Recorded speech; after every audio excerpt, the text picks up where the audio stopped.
estamos en fiestas aquí en Torrelavega y en media España en verano, y yo pensaba, digo, y rezaba, digo, mira, que nuestra alegría y nuestro gozo esté siempre en el Señor. Y yo creo que hay fiesta en el cielo cuando uno aquí en la tierra se convierte. Y digo, mira tú por dónde. Yo voy a hablar hoy de la conversión.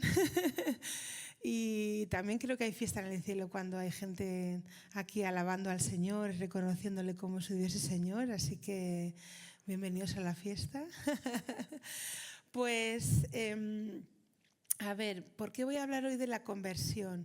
Resulta que la semana pasada estuve compartiendo con los de la Escuela de Discipulado y me tocó hablar sobre la conversión. Y digo, bueno, lo tenían tan reciente y aunque para algunos era repetido, los que fueron allí, pues no podía salir de ahí. Y digo, bueno, pues esto. Y es un tema muy básico que a priori parece muy sencillo, que hemos hablado muchas veces, pero yo creo que no es ni tan básico ni tan sencillo hablar de la conversión.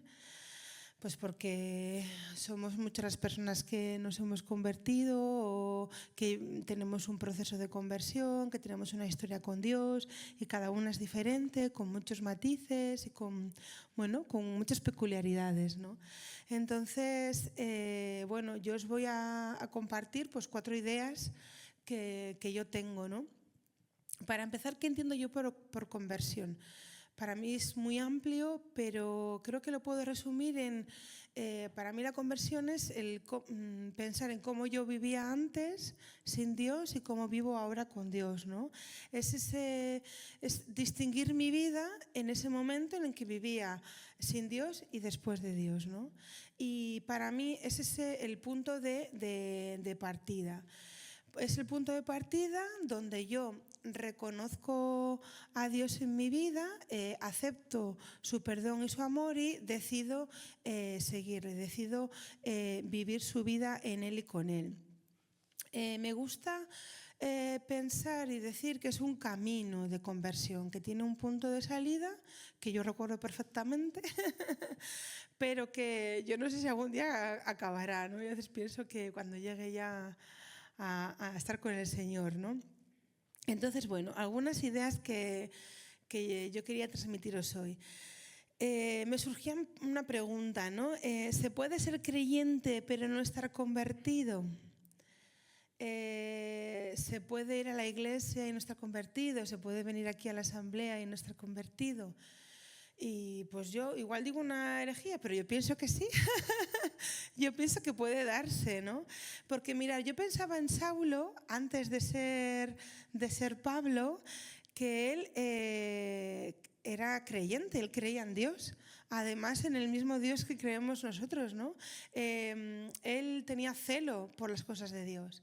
Él conocía la ley de Dios y vivía según la ley de Dios, pero no era un seguidor de Jesús. Y yo creo que esto nos puede pasar a nosotros, ¿no? Que conozcamos o creamos en Dios en la teoría, ¿no? Creemos en el Dios que nos han contado, en el Dios que nos han mostrado los catequistas, en clases de religión, ¿no? Puede ser que conozcamos al Dios de la ley a través de prácticas religiosas, de una vida sacramental. Y puede que nuestra fe sea la fe que tu fe sea la fe de tus padres, o una fe cultural, una fe social. Entonces yo sí que creo que puede darse, ¿no? Porque creo que la conversión implica una relación personal. Eso es lo que marca la diferencia de un creyente a ser una persona convertida, que tiene una relación personal. Una persona convertida, para ella Dios es algo personal, se convierte en alguien con el que tengo una relación personal. Dios es aquel que te ama a ti, te perdona a ti y te salva a ti. Y Jesús es alguien que te llama por tu nombre, que te relacionas de tú a tú, que te conoce. Jesús es aquella persona que murió por ti. Y creo que te conviertes en un buscador. Yo, no sé, pensaba mucho en esto, ¿no? Porque de repente cuando tienes esa relación personal con Jesús, te conviertes en un buscador de la verdad, en un buscador de su rostro, en un buscador de su dirección, en un buscador de su amor, de su perdón, ¿no? De su compañía. Buscas el rostro de Dios. Creo que en algún momento de nuestra relación con Dios, de este proceso, te das cuenta de que ya no quieres otra cosa. Para mí, estos son síntomas, ¿no?, de que realmente tu proceso de conversión está ahí. Es que, yo ya no quiero otra cosa, por eso me he convertido, ¿no?, porque ya no quiero volver a lo de atrás, ¿no? De repente, Jesús se vuelve alguien indispensable e imprescindible en tu vida, porque eres una persona convertida, ¿no? Y empiezas a dar pasos en función de lo que te aleja de Dios o te acerca de Dios, ¿no?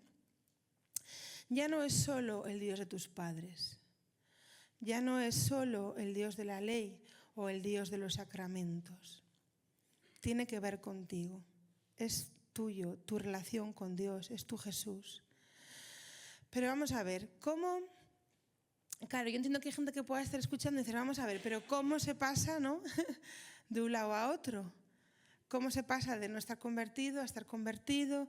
¿Cómo se pasa de tener una relación con Dios a no tenerla, personal, ¿no? ¿Cómo paso yo de una fe de mis padres a una fe personal? Pues a través de decisiones. Al final, eres tú quien decide cómo quiere vivir y eres tú cómo quieres que sea tu relación con Dios. Creo que la persona convertida es aquella que ha tomado la decisión de seguir a Dios. La llamada de seguir a Jesús es personal e implica una respuesta personal. Mirad, yo en mi testimonio tengo como dos inflexiones, dos momentos, ¿no?, que yo creo que explican muy bien esto. Recuerdo el día en que supe que Dios existía. Recuerdo el día que supe que Dios me amaba y que Dios me quería. Tenía mucho gozo en mi corazón y de repente hubo esperanza en mi vida, ¿no? Y lo cierto es que eso se podía haber quedado ahí. No basta solo con saber que Dios te ama y con saber que Dios existe. Yo recuerdo perfectamente el día que decidí aceptar ese amor, aceptar a Jesús en mi vida y seguirle, que fue en un retiro, en una convivencia, en un paso al frente, en un acto que puede ser interno, pero en este caso fue las dos cosas, externo y exterior, que dices, yo tomo la decisión de seguir a Jesús. Yo siempre hablo de mi conversión como aquel primer día, pero lo cierto es que si no hubiese habido el segundo, no sé si al día de hoy podría decir que hubiese sido convertida. Hubiese sido una persona que supe que Dios existía y ya está. Pero vamos a ver, ¿qué pasa si tienes dudas, ¿no? ¿Qué pasa si no tienes esa certeza y esa seguridad de que Dios existe y Dios te ama? Pues yo quería leeros la lectura de Juan 1, 35-39. A ver si soy capaz.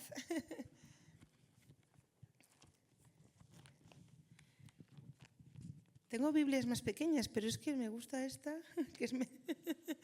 Ya lo siento. Dice la palabra de Dios. Al día siguiente, Juan se encontraba de nuevo allí con dos de sus discípulos. Fijándose en Jesús que pasaba, dijo, «He ahí el Cordero de Dios». Al oírle hablar así, los dos discípulos siguieron a Jesús. Jesús se volvió y al ver que le seguían le preguntó, «¿Qué buscáis?». Ellos le respondieron, «Rabí», que quiere decir maestro, «¿dónde vives?». Les respondió, «Venid y lo veréis». Fueron pues, vieron dónde vivía y se quedaron con él aquel día. Era más o menos la hora 10:00. De esta lectura se puede decir muchas cosas, pero bueno, lo voy a dejar ahí porque pesa. Gracias. Se pueden decir muchas cosas, pero creo que responde muy bien a este tema, ¿no? de qué pasa si tienes dudas. Porque mirar, Juan era un hombre de Dios, ¿vale? Era una persona que además ya tenía discípulos, tenía una vida que todo el mundo reconocía, y él le dijo a sus discípulos, ahí está, ¿no? Ahí está el Cordero de Dios. Yo creo que en nuestra vida nos hemos encontrado con muchas personas que nos han dicho que Jesús es lo mejor que te va a pasar, que no hay nada más incomparable que el amor de Dios hacia ti, ¿no? Estoy segura que muchas personas nos han dicho, o igual no, pero algunas personas nos han dicho, mira, es que es lo mejor, ¿no? Yo pienso en gente que te quiere, personas de referencia, un amigo, un sacerdote, gente en la comunidad, en una predicación que escuchas. Pero al final, en algún momento, te tienes que fiar de esa persona que te está diciendo, ese es el camino. Aunque tengas dudas, aunque no tengas una experiencia mística, pero si alguien que te quiere, si alguien de referente, o simplemente tú dices, pues es que, ¿por qué no? Venga, voy a ver, voy a probar. Fíjate de esa persona que te está diciendo que Dios va a cambiar tu vida y síguele. Te fíes de la persona porque no te fíes de cualquier persona. Juan era una persona que tenía una vida entregada, ¿no? Te fías de personas que van delante de ti en el camino y te fías de personas que te quieren y de esa persona que te indica el camino, ¿no? Entonces, y tomas la decisión de seguir a Jesús, ir detrás de él, por su camino, detrás de sus enseñanzas. Pero yo creo que no es la primera decisión que hay que tomar, porque yo creo que la decisión de seguirle y la decisión de quedarse, porque es un camino, ¿vale? Porque el camino de Jesús es estrecho y es exigente. Uy, espera, a ver, que me he hecho aquí un lío. Eso es.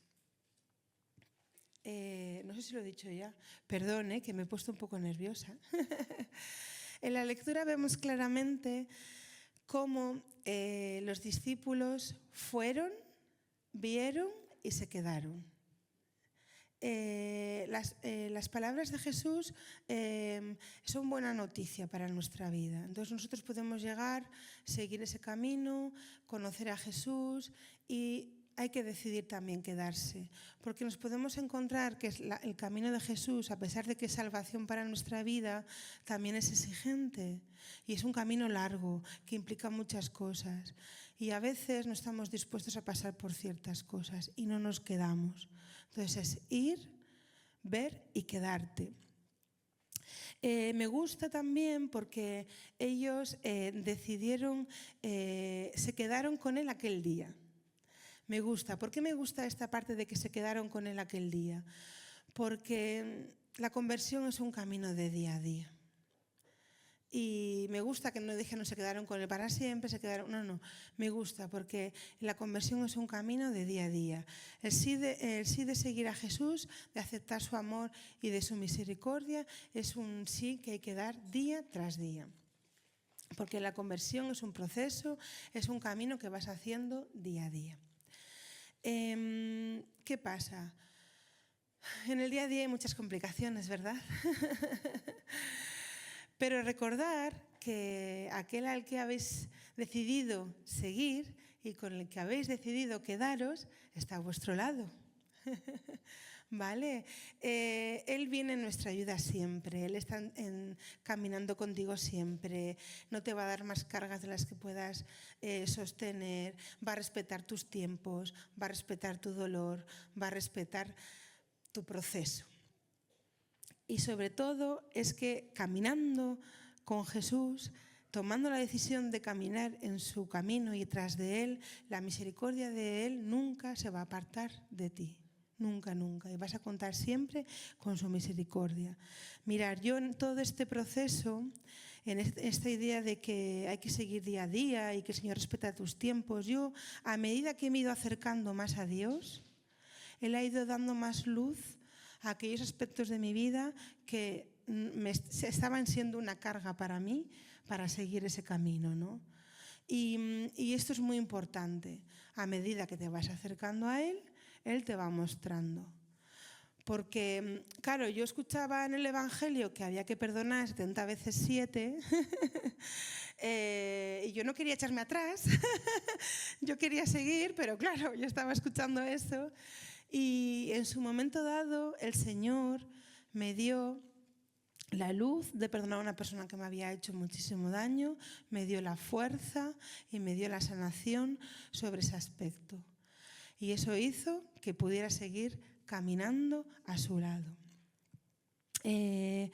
Creo que hay que tener paciencia en esto de quedarse en ese camino. Paciencia con Dios, con nosotros mismos y con nuestros propios procesos. Porque no importa los años que llevéis o que llevemos en el camino, porque creo que siempre hay un paso más que dar, día a día, un paso más, hoy un paso más, hoy un paso más. Yo pienso mucho en Pedro, y creo que ya os lo he comentado muchas veces, ¿no? Porque Pedro decidió seguir a Jesús. Se levantó y decidió seguir a Jesús. Pedro fue una persona discipulada, fue discípulo de Jesús y él vio muchos milagros. Y él, en un momento dado, decide, deja a Jesús solo, reniega de que es seguidor de Jesús. Y Jesús, como cada día se presenta a nuestro lado, Jesús una vez más se presentó en la vida de Pedro y le preguntó: Pedro, ¿me amas? Así que no perdamos la esperanza. La conversión es día a día. Jesús siempre sale a nuestro encuentro. Nos pasa que también a nosotros que tenemos muchas preocupaciones en el día a día, muchas dificultades, tenemos una comodidad, tenemos mucho pecado, Yo os digo que nada de eso os detenga, ¿vale? Que sigáis al Señor día a día, que Él está a vuestro lado siempre, que Él camina a vuestro lado y que cuando no tengas fuerzas, Él va a cargar contigo, ¿no? Y eso es una cosa que yo he ido aprendiendo con los años, porque yo pensaba que eso también era mucho de mi esfuerzo, ¿no? De dejarme trabajar, de ir a tumba abierta, de venga pues un día más, venga pues sin rendición, venga pues tal. Y para mí el gran milagro, por eso digo que es un proceso de conversión, porque ya hace 26 años de ese primer encuentro, el gran milagro es descubrir que yo decido caminar en ese camino, decido caminar tras de Jesús y con Jesús, pero necesito de su misericordia, necesito de su fuerza, necesito de su aliento y que sea Él el que me ayude, ¿no? No sé si se me está entendiendo, pero para mí lo más importante es descubrir que es Él el que dirige mi vida. Así que nada, pues eso es todo lo que yo os quería decir. Pediros perdón porque me he puesto un poco nerviosa ya a última hora, pero bueno, creo que se ha entendido, no desfallezcáis. Creo que el Señor también viene en nuestra ayuda de muchas formas, con su palabra, con su Espíritu Santo y con una comunidad. Yo creo que la conversión es más fácil cuando se dan estas tres cosas y es más fácil cuando el camino sabes que no lo haces solo, sino que hay gente ahí contigo, ¿no? Así que ánimo, ¿vale? Y mirar, otra cosa también importante es que la conversión no es solo para nosotros, ¿no? Y también creo que en un momento de nuestra conversión, de este camino, te das cuenta de que quieres y deseas que otros conozcan al Dios que tú has conocido, ¿no? Y yo creo que eso también es un paso más, ¿no? El decir, es que no quiero que esto sea solo para mí, quiero más gente en este camino de salvación. Así que, bueno, pues nada más.